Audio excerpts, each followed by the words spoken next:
support progressive journalism, like, share and subscribe to our YouTube channel. Don't forget to press the bell icon for latest updates. Doctor Mumtaz صاحب کی امانتداری کی بات کی ہے کہ اس آدمی نے یقین ہے کہ اس آدمی نے کبھی 1 روپیہ کھایا نہیں، یہ آپ نے کئی بار بات کہی ہے، لیکن آپ کی باتوں سے جو لگا، جو کتابوں میں نے پڑھا کہ 2 شخصیتوں کا کلیش نہیں تھا یہ، اور بس ایک طرح کے جو بیچ کے آدمی ہیں، وہ لگتا ہے کہ پورے آپ کے اور ان کے درمیان کے جو خلا کو محسوس کیا کہ آپ ادھر مصروف ہیں، ادھر مصروف ہیں۔ ڈاکٹر صاحب کا اس میں بڑی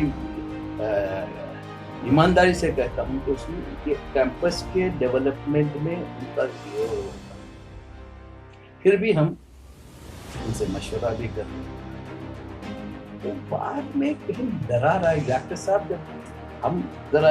کاموں میں مصروف ہو گئے، الامین میڈیکل کالج میں ان کی کالج تھی، میڈیکل سے پیسہ بھی زیادہ آتا تھا، الگ الگ قسم کے لوگ ان سے سمجھے، اور کہیں نہ کہیں ان میں حسد کا یہ وہ کہ اب دوسرا راستہ یہی تھا کہ اس طرح سے ڈفرینسز لائیں ڈاکٹر صاحب اور میرے میں۔ تو اس دوران میں میری بھی ترقی، مگر یہ کہنا کہ الامین سے ترقی ہوئی، اس میں ڈاکٹر صاحب کا رول ہے، میری پولیٹیکل ترقی میں ان لوگوں کا کسی کا رول نہیں، اس میں ہمارے ہی جو کولیگ ساتھ کرتے تھے، جو ان کا مقام نہیں بن سکا، وہ نہ کچھ آگے آ سکتے، اب ان کا کام یہ ہے کہ سب جگہ کہیں ایسا دکھتا ہے کہ یہاں رحمان خان پارلیمنٹ میں بھی ہے، رحمان خان بینک میں بھی ہے، رحمان خان الامین میں بھی ہے۔ جی ہوتا ہے نا، ہوتا ہے فطرت، یہ انسانی فطرت ہے نا۔ الامین کالج میں بھی رحمان خان چیئرمین، امانت بینک میں بھی رحمان خان چیئرمین،